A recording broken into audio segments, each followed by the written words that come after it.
I'll start off with, I got good news and bad news, so I was going to share. One of you guys wanted to pick which one you want first, good or bad. Bad news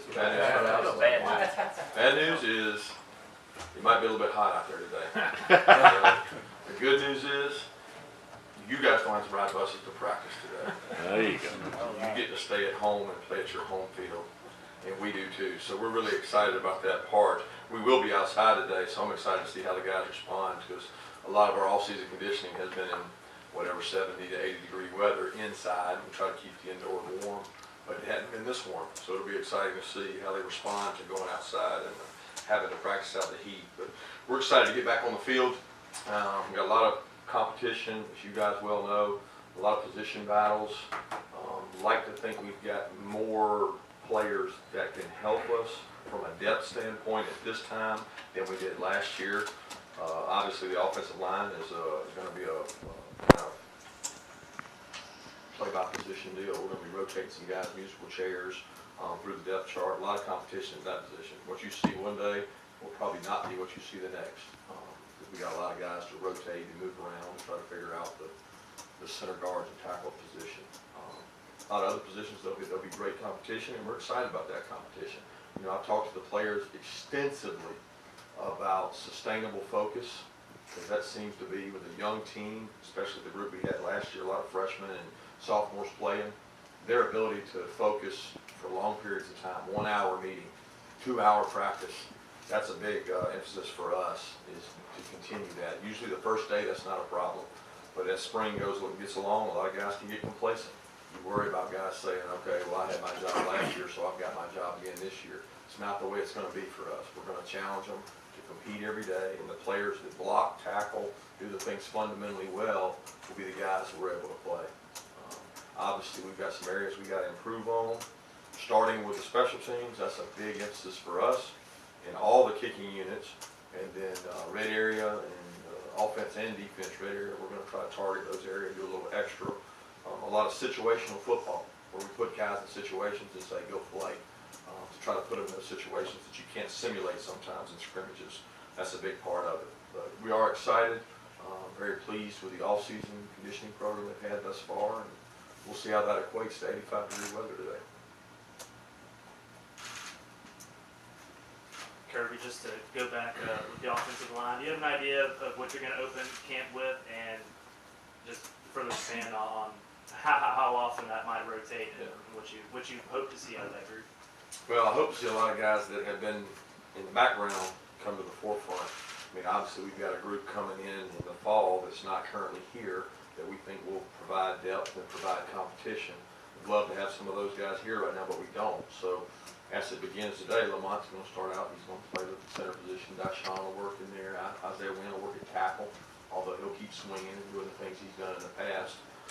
That right guard spot is really just completely up for grabs. We'll have somebody out there today. It may be Solomon. It may be Ben Cleveland. We'll have some guys rolling there at that right guard spot. And then right tackle, Bynum's going to start out there with DeMarcus Hayes working with the other group. Obviously, there's a lot of guys that, like Pat Allen has had a good offseason. Sam Madden's had a better offseason. So we're hoping that those guys, Chris Barnes is the guy we're going to look at, and he's going to play a little center. Dashawn will play a little center. Dashawn's the one guy that we feel like has played all three positions in practices, so he'll continue to do that. But he'll be musical chairs, and there'll be a lot of guys involved. Sage will be involved in this as well. And keeping that thing, get the bad out of the way first, we really haven't heard from you on the reasons that Tracy Rocker was dismissed. Now we know that it was a termination. And then obviously tell us what you can about Trey Scott and whether we might have a chance to meet him. Yeah, with Rocker, that's usually a personnel issue, which I chose to keep in-house. With Trey, looking forward, I'm excited about what Trey's been able to do. He brings a lot of energy to our team, enthusiasm to the practices. Trey's a guy that I've known for a while now, and I think he does a great job. And he'll continue to develop our young defensive line, and we'll continue to move forward with him. We're very pleased with what he's done in the offseason, the energy he's brought to the conditioning program. Obviously some attrition at the quarterback spot in terms of depth with both Bryce and then we hear the news about Parker. Any ideas in terms of how you guys are going to roll with that in the spring? Like maybe do you bump a guy over there to get some looks? Bump him we got 3 quarterbacks in the spring. I mean, obviously those 3 guys will be working. Sam will be working with Jacob and Jake, and we're excited about the work that we've been able to get in with them right now through meetings. They've been doing some 7-on-7 on their own. Biggest concern there, yeah, we got depth issues.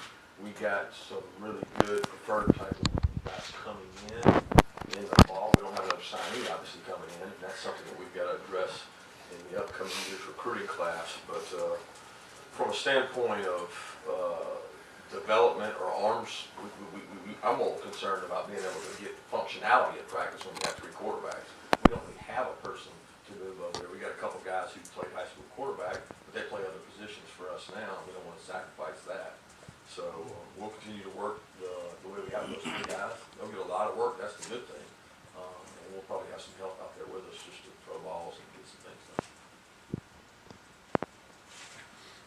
Yeah, Kirby, obviously a lot of people, particularly on the outside, measure things in terms of wins and losses. If you win, everything worked. If you lost, nothing worked. As the most inside of the people in this building, can you compare where you are right now this spring going in compared to where you were going in this spring last year, sort of quantify the differences? Yeah, I think it's really hard to quantify where you are now compared to then. I do think from a standpoint of our system, we're in a much better place. If you imagine this time last year, defense had a little carryover, probably 60 to 75% carryover, but offensively, there was a lot of new terminology. So I feel like the carryover is much better, being that Jacob's in year 2. It's his 2nd time hearing a lot of things. There's some changes within those things that we're going to do different this spring to try to challenge him and the rest of the offense to pick things up and be able to play in space and make some plays in space. But when it comes to wins and losses or quantifying this guy to that guy, it's really hard to judge until you go out on that field and you have practices, and you see where they are right now compared to where they were against TCU. And sorry, just as a quick follow-up, as you sort of reflected, obviously there's self-evaluation, but as you reflected on your first year, was there anything in particular that stood out to you of something that worked or didn't work, or I thought we could do, and we should act, or whatever? Well, I certainly don't think we're as productive on the special teams as we should have been. I don't think that we had, based on our talent level, to be where we were, we've got to evaluate and say, okay, are we kicking it high enough? Are we kicking it far enough? Did we punt it well enough? Did we cover it right? I think you're always trying to be introspective about those units, but when the stats come up that don't lie, you've got to work on that area. That's the part that I think the biggest improvement's got to be shown, and obviously offensively, scoring more points and being able to score in the red area is critical. Kirby, what's Marshall Long's availability this spring, and the transfer from Columbia? What do you expect he'll bring, and then anything on the specialists that he can show? The kickers, I mean. Yeah, Marshall will be out there. He's not clear to kick in 11-on-11 situations. We think by the end of spring he'll be punting, but we don't know if he'll be punting in a competitive environment. And then Cameron, we're excited about. I haven't really been able to see him do anything yet. Today we got our first chance to see him kick. Talking about the transfer. We'll have a couple other guys out there competing as well. And we plan on putting those guys in a lot of situations to kick in pressure situations, trying to simulate what they would get in the fall. But I am excited to see where the punters are with the guys we've got to see if we can improve as far as distance and things. Kirby, a quick 2-part question. First on McCole Hardman, do you anticipate him seeing any snaps on offense? And number 2, as far as the star position goes with Mosley Moden, who are you looking at that position this spring? Yeah, really good questions. Miko, we have a plan for. We want to get some offensive snaps and be able to expose him to some of the concepts, but it won't be early in spring. We're committed to continue to develop him as a corner. He's a guy that's going to be working mostly in our 2 deep with our depth at DB with some of the guys that left. So we need him there. We need him to develop there, and we'll find out in the fall when we get some more depth in how much we need him versus offense. But with spring, you have an ability to meet a little longer, and that's what I talk about with sustainable focus. Guys like Miko, can they handle extra meeting time at another position so that they can learn what to do and develop, so we can maybe utilize some of his skills? We're certainly going to try to do that in the return game. So if we can do that in the return game, then it may carry over to the offensive side. As far as star, it's going to be done by committee as well, because we think in the secondary we've got quite a few guys coming back. We've got a couple guys with a lot of experience in secondary. It doesn't necessarily mean they're great players, but they've got a lot of experience. They've played for a long time here So we're gonna have to have a person, the star position is unique in college football. That's become a starter. That's become I think Mo played 80-something% of our snaps last year. So he might be playing more than every D lineman on our team. But you need a big physical body out there because so many of the plays are on the perimeter. So we're going to have several guys. Tyreek McGee work there. He'll continue to work there. D'Angelo Gibbs will work there. Richard LeCount will work there. We're going to have several guys. Or even Malcolm Parrish will go there and go some. So we try to teach things by concept and not specific to a position so that guys can interchange. And we'll do that this spring. Yes, about punter. As far as place kicker, I guess there's somebody coming in, I assume you can't talk about him yet, but where does that stand with Rodrigo and everything that happened? Where does that stand for him? Yeah, Rodrigo's our kicker this spring. I mean, we're going to have competition in that position. We have competition in every single position. That includes fall camp. That includes the spring. So we go out there to kick. Rod will be the guy kicking. We've got several other kids that compete with him. And then obviously we got a guy coming in the fall as well. So we'll get a chance to kick. And I think the more situations we can put those guys in, punting and kicking, will be key for us.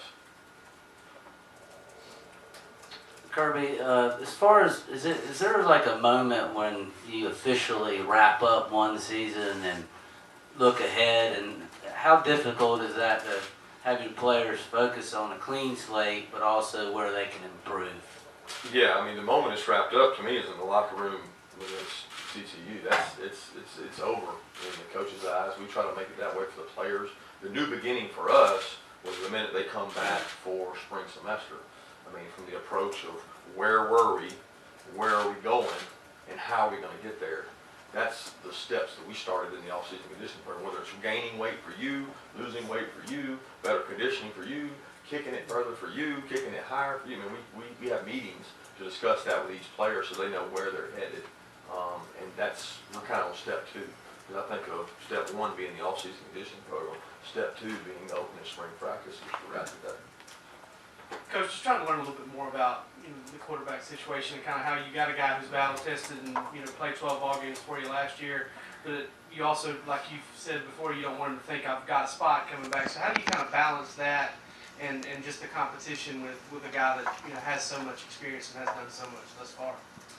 Well, I don't know that it's hard to balance. I mean, every guy out there has been explained that it doesn't. I mean, you could say Davin and Lorenzo, they got more experience than Jacob Eason, right? Well, they've got DeAndre Walker and Chauncey Manac behind them, who I think are 2 good football players. So those 2 guys are competing with those other 2 guys, regardless of what the stats say or what the SEC Media Day says before the season of what a guy is. That's not the way we look at it as coaches. So it's the same way at the quarterback position. I mean, Jake Fromm's a talented young man who's going to come in here and compete. That's why he's here mid-year. He's here to learn, to compete. He has a really good understanding. He was really coached well in high school and played in a system that was complicated from a scheme standpoint and coverage standpoint. So he comes in ahead of your normal average freshman. So he's going out there with the intent of competing for that job and winning over the team. And that's what we expect him to come out and compete and do. Defensively, Coach, can you talk a little bit about Roquan? I know he's not going to be able to this spring. Yeah, Roquan won't be available much this spring. We don't know if we'll get him back or not. He'll be out there, obviously, helping us coach when he's not conditioning. But Roquan had a really good year. Roquan is a kid who works as hard as any kid I've been around when it comes to daily practice habits, weight room practice habits. He's a guy that competes his tail off. And I think he affects others. And I think he's finding his place right now. He's going through a little bit of maybe what Nick went through of, here I am off-season conditioning, and I'm supposed to be a guy that's a leader, but yet I'm not doing it myself. So how do I affect others?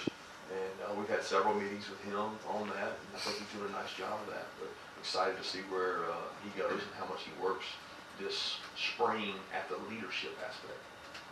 Coach, have you decided if Riley Ridley is going to receive any kind of discipline or suspension for the rest? Yeah, he'll receive discipline, internal discipline, and I'll say this: we're very disappointed in his decision and do not condone that behavior. And I think Riley's going to learn a valuable lesson from this mistake. Coach, with Jacob, what are you looking for from year 1 to year 2 this spring for him to make that jump? And what is something that you've already seen him do off the field, but then you're going to be looking for on the field? Well, I ain't just, I mean, obviously, off-season conditioning, I had seen run, jump, move, do all the physical traits of a quarterback, but I think he's in better shape. I think he's moving around better. I thought as the year went, he got more comfortable being mobile in the pocket, and I saw that in the off-season conditioning program. I'm like, this guy is a little better athlete than we give him credit for, so you got to see some of that. But from a leadership standpoint, he's got to do a better job of communicating in the huddle, doing all the things that a freshman maybe struggled to do. He was trying to get by for himself. He's got to help others now.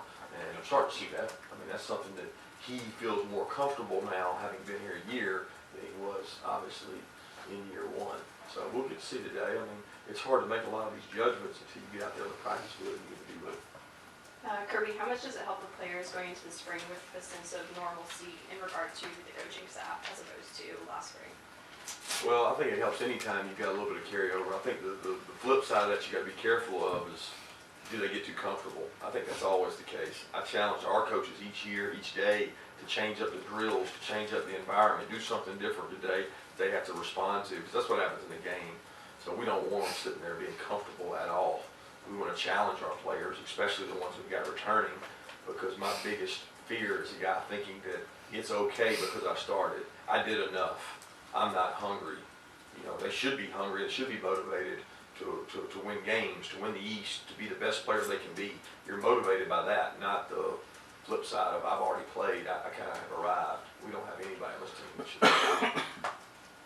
From what you know of Jeremiah Holloman from recruiting him in high school, what kind of skill set does he bring to the receiving corps? And early enrollee, I assume you think he might be able to help out?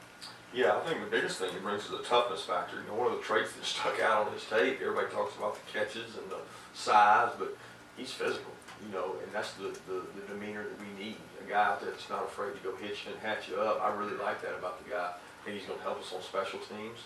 You know, he'll have a learning curve to go through to learn the sets and the different plays, but I'm excited about his work habits. He's one of the hardest working kids out there, those mid-year guys, because he doesn't really care what other people think. He doesn't look around at the other guys. He's focused on, I'm going to give you all the effort I can. I mean, we took time this off season to film finishes. So we've had guys that finished the drill really well, like they ran through the cone really well, and they gave great effort. Then we had guys that, you know, just pulled up a little bit short. And we come in here as a team, and we watch and say, this is the way to do it.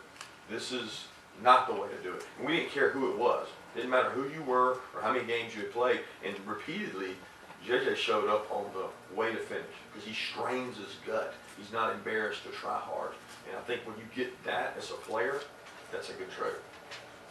Kirby, just a quick housekeeping question. Since Bryce and Reggie left, has there been any other attrition that's taken place on the team? Say that again? Has there been any other attrition on the team since Bryce and Reggie left? No, not since those guys. I mean, we have some injuries that we'll see today, which we're all aware of. Most of them, Roquan and Trenton, those guys. But really, that's all we've got so far. Kirby, Sony's had a really nice finish to the season. I don't know, what did that foretell, do you think, for this season? And at that position, how difficult is it going to be for somebody to stand out because there is so much depth there and so much talent? Yeah, I thought Sonny did a good job of, you know, he affected that TCU game probably more than anybody between him and Isaiah. I mean, when you get him the ball in space, he tends to make things happen. So finding ways to get Sonny the ball, creative ways to use his ability is important for us. But he finished off the year really well. More importantly than just on the gridiron, he impacted our team more off the field than probably anybody. He's not a guy that is afraid to speak out. He's not afraid to challenge others, which I appreciate as a coach. Having been around a lot of players like that in my past, he has that it factor to do that. But yeah, at the running back position, that's certainly, you would think with Elijah Holyfield, Brian Herring, even the walk-on, I think is a good player, Fraser Hudson, Christian Payne. I mean, we've got guys there that are good players, but we have to find ways to be able to use them. It's just not that easy to handle the ball back there and get them through a defensive line if you don't have space to do things.